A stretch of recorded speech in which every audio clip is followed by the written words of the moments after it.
Good morning, students. How are you? Today, we are going to discuss about chapter 1 of history, that is tracing changes through a thousand year. Clear? तो इसमें आप देखोगे changes through a thousand year. Changes means कोई भी change बदलाव आता है. So here you will see changes through our thousand year. हजारों सालों में कितना बदलाव आया, चेंज आया. So we will read about that things. Clear? And so we are going to start the chapter with introduction. So in your book there are two map 1 and map 2. Map 1 is made in was made in 1154 by Arab geographer. The name of the geographer is Al-Adrishi. Clear? And map 2 that is made in 1720 by a French cartographer. Here I used the term cartographer. What is the meaning of it? Cartographer is a person who make a map. तो यहाँ पे आप you can see two map over there. This map is made by Al-Adrisi and this map is similar to us, that is made by European sailor. तो आप इस map में देखोगे कि जो एल-द्रिशी है उसने साउथ इंडिया को क्या किया है, ऊपर वाले नॉर्थ वाले पार्ट में दिखाया है. ठीक है? एंड उसके ऊपर क्या दिखाया है, सबसे टॉप पे क्या दिखाया है उसने, श्रीलंका दिखाया है. उसके बाद में यहाँ पे और आइलैंड्स हैं. और जो ये टर्म लिखी हुई हैं आपकी बुक में भी मैप प्रॉपर है, अरबिक में लिखी हुई हैं. क्लियर? अब इसमें और इस वाले मैप में देखो कितना फ़र्क है. जो ये मैप है ये हमें आज जैसे मैप जैसा ही दिखता है. यहाँ पे आप देखोगे कि साउथ इंडिया जो है, मतलब साउथ इंडिया साउथ वाली साइड में ही दिखाया गया है. ठीक है? मे बी ये बंदा नॉर्थ से इस साइड से एंटर हुआ हो तो इसको ये वाली चीज़ जो है, साउथ वाली चीज़ जो है टॉप पे लगी हो. ठीक है? तो आप देख सकते हो there are changes in both of this map. ठीक है? बट ये दोनों मैप इंडियन सब कॉन्टिनेंट के हैं. क्लियर? दोनों ही इंडियन सब कॉन्टिनेंट को बताते हैं. Next, in this video lecture we are going to discuss about what we will study new and old terminologies and historian and their sources. And next topic, new social and political group. Let's discuss the first topic, that is a new and old terminologies. Terminologies का मतलब क्या है, आपकी book में भी ये term आती है. ठीक है? जो क्या बताते हैं, कीवर्ड्स या टर्म्स जो उस टाइम पे यूज़ हुई हैं. अब आज की here I am giving you example. कोई भी टर्म उठा लो, जैसे पहले क्या रेस्टोरेंट बोलते थे. ठीक है? But with passage of time अब उसको क्या बोलने लगे, रेस्टोरेंट. तो यहाँ पे चेंज आया है टर्मिनोलॉजी में. ठीक है? कि उसके कीवर्ड में चेंज आया है. ऐसे ही if information change with time the language and meaning can also change. अगर इंफॉर्मेशन टाइम के साथ बदलेगी तो उस इंफॉर्मेशन की जो लैंग्वेज है या उसका मीनिंग है वो भी टाइम के साथ क्या होता है, चेंज हो जाता है. Clear? Here the example of Persian in your book, कि जो ओल्ड पर्शियन है और जो न्यू पर्शियन है, इन दोनों लैंग्वेज को लिखने का या बोलने का तरीका क्या है, विद पैसेज ऑफ टाइम क्या हुआ है, चेंज हुआ है. न्यू वर्ड हैं जो पर्शियन में क्या हुए हैं, इंट्रोड्यूस हुए हैं. क्लियर? जैसे यहाँ पे मैं आपको बता रही हूँ, today the term Hindustan stand for modern nation state India. आज हम लोग जो टर्म हिंदुस्तान यूज़ करते हैं, ठीक है, वो किसके लिए यूज़ करते हैं, सारे इंडिया के लिए यूज़ करते हैं. ठीक है? तो but in 13th century there was a writer, his name was Minhaj e Siraj. ठीक है? जो Delhi, he was writer in Delhi sultans. ठीक है? दिल्ली सुल्तान पीरियड के टाइम पे ही वॉज अ राइटर. तो he use the term Hindustan for Punjab, Haryana and the land between Ganga and Yamuna. इसने जो हिंदुस्तान टर्म यूज़ की है वो पंजाब का एरिया, हरियाणा का एरिया और गंगा और यमुना के बिटवीन जितनी भी लैंड है उस लैंड के एरिया को क्या बोला है, हिंदुस्तान बोला है. ठीक है? And here is another example, in early 16th century जब मुग़ल एम्पायर शुरू हुआ है, Babur, he was the founder of Mughal empire. He use the term Hindustan to describe the geography. इस बंदे ने, बाबर ने जो हिंदुस्तान टर्म यूज़ की है वो हिंदुस्तान की जियोग्राफी को डिफ़ाइन करने के लिए की है, यहाँ का फौना, यहाँ का कल्चर, इन सभी चीज़ों को डिफ़ाइन करने के लिए इसने कौन सी टर्म यूज़ करी है, हिंदुस्तान यूज़ करी है। ठीक है, तो historian have to very careful about the term they use. ठीक है, तो यहाँ पे हिस्टोरियन को बहुत, जो हिस्ट्री लिख रहे हैं लोग, तो उनको बहुत केयरफुल होना चाहिए जब वो कोई भी टर्म यूज़ कर रही हैं।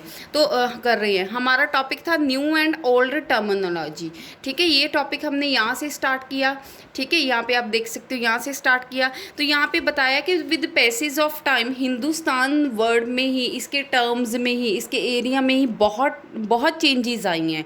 किसी ने इसको पूरे इंडिया के लिए आज हम यूज़ कर रहे हैं, किसी ने इसको पंजाब हरियाणा के एरिया के लिए यूज़ किया है, किसी ने इसको जियोग्राफी के लिए यूज़ किया है। जैसे फॉरनर, यहाँ पे आपकी बुक में एक और एग्जाम्पल है, फॉरनर। तो आज हम today in present era the word foreigner is used for the people who are from out of our country. जो हमारे देश से बाहर के लोग हैं उनको हम क्या बोलते हैं, फॉरनर बोलते हैं। बट कहते पुराने टाइम पे कि यहाँ पे लोग रह रहे हैं, ठीक है, अगर कोई यहाँ से भी आ जाता है इस एरिया में तो इसको भी क्या बोला गया है, फॉरनर बोला गया। बट उस टाइम पे जो टर्म यूज़ होती थी वो क्या थी, परदेसी, आपने सुना होगा, अजनबी। ठीक है, दीज अजनबी, these were the two terms that were used for a foreigner. I think this topic is clear to you. So our next topic is a historian and their sources. What is the meaning of sources over there? Sources means from where they get information. जो historian है, ठीक है, उनको information कहाँ से मिली है, what were the sources from there they collected information. So पुराने टाइम पे, अब प्रिंटिंग का तो इतना था नहीं, ठीक है, अगर हम एंशियंट टाइम पे चले जाते हैं, उससे पहले वाले टाइम पे जाते हैं, ठीक है, तो वहाँ पे कहते जब प्रिंटिंग आई है होंद में, उसके बाद में कॉइन्स पे राजे जो थे वो अपने बारे में सिक्कों पे लिखवाते थे सबसे ज़्यादा। कोई भी राजा, चाहे वो चंद्रगुप्त मौर्य है, कोई भी राजा आया है, किंग आया है, वो कॉइन्स पे लिखवाता था अपने बारे में, ठीक है, ताकि पता लगे कि ये कॉइन उस राज्य से बिलोंग करता है। इंस्क्रिप्शंस, ठीक है, इंस्क्रिप्शंस पे लिखवाते थे, ठीक है, प्लेट्स होती थी, इनके ऊपर अपने बारे में खुदाई करवाते थे कि मैंने इतनी लड़ाइयाँ लड़ी, ये मेरा नाम है, ये मेरा राजपाट है, ऐसा एडमिनिस्ट्रेशन है, ईच एंड एवरीथिंग।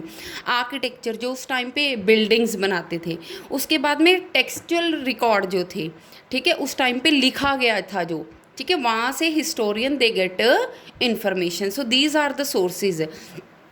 अब टेक्सचुअल रिकॉर्ड कहते हैं इस टाइम पीरियड में जो हम पढ़ रहे हैं, टाइम पीरियड हम मिडेवियल हिस्ट्री पढ़ रहे हैं। सो टाइमिंग इज़ 700 टू 750 और 800 की 1800 की जो टाइमिंग है।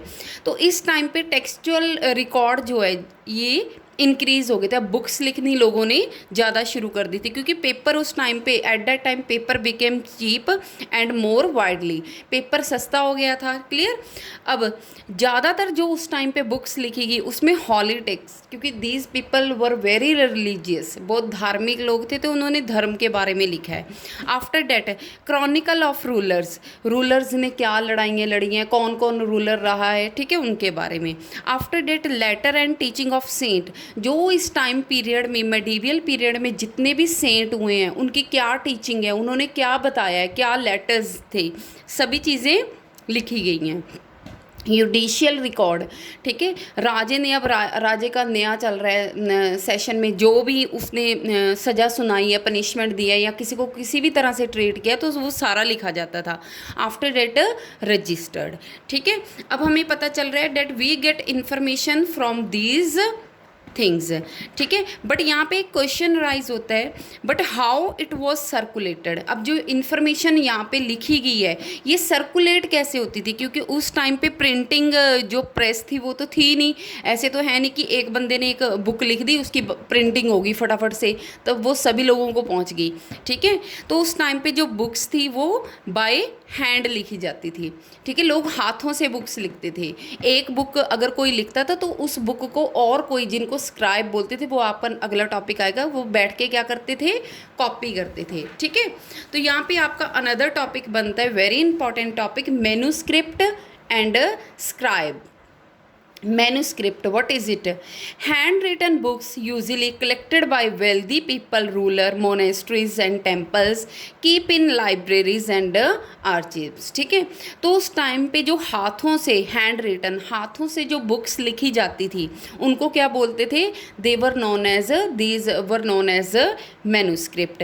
ये ज़्यादातर किसके द्वारा? अमीर लोग लिखवाते थे, रूलर्स लिखवाते थे।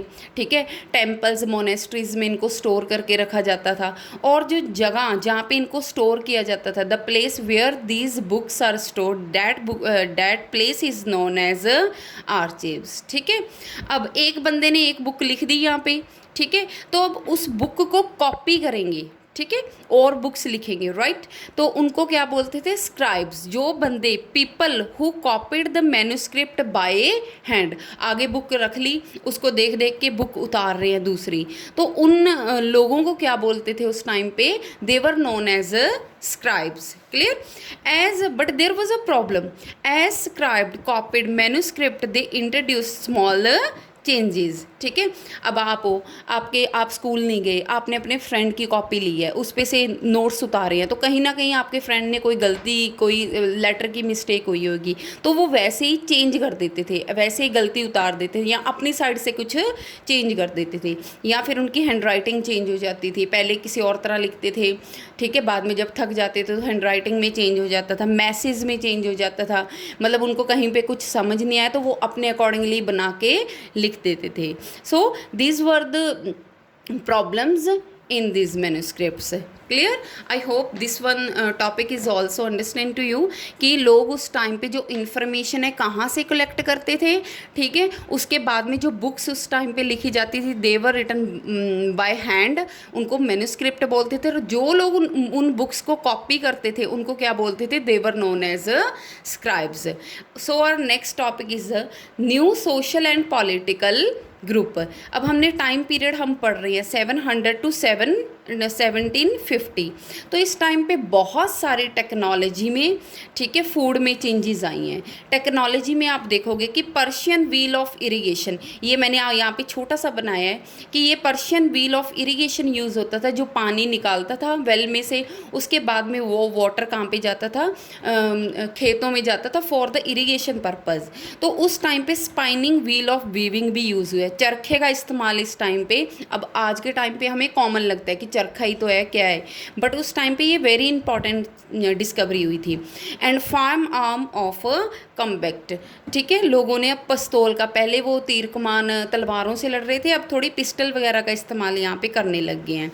नेक्स्ट इज़ फूड में चेंजेस आया है, ठीक है, potatoes, corns, chillies, tea and coffee China से, पोटैटो अमेरिका से, मतलब अलग अलग लोगों के फूड में भी चेंज आया है। ठीक है, अब ये लोग, हम लोग पढ़ रहे हैं कि जो मेडिवियल पीरियड है उसमें दिल्ली सल्तनत आया, मुग़ल एम्पायर आया, वो अफ़गानिस्तान, ईरान वाली साइड से आए हैं। तो वो लोग जब आए हैं तो उनके खाने में, पीने में, कपड़ों में, लैंग्वेज में, कल्चर में, सब कुछ चेंज वो अपने साथ लेके आए हैं। ठीक है, तो वो चेंज यहाँ पे इंट्रोड्यूस हुआ है, जिसकी वजह से politically, economic, clear and social development यहाँ पे आपको देखने को मिलेगी। So this period is known as a period of mobility. ठीक है, लोग यहाँ पे मूव हुए हैं। तो यहाँ पे जो वेरी इंपॉर्टेंट पीपल यहाँ पे जिनकी बात हो रही है, they were known as a Rajput. Rajputs are known as a son of ruler, राजे के बेटे, राजपूत। इनकी बहुत सारी क्वालिटीज़ थी जिसके लिए ये फेमस हुए हैं, for the loyalty, for the anger, for the love. ये सारी चीज़ें आपको राजपूत लोगों में देखने को मिलेंगी। अनदर ग्रुप्स जो मैंने यहाँ पे पढ़ा है ना, new and social political group, तो राजपूत के बिना जो और ग्रुप यहाँ पे बने हैं, they were Marathas, Sikhs and Jats. I hope this all things are clear to you. Thank you, have a nice day.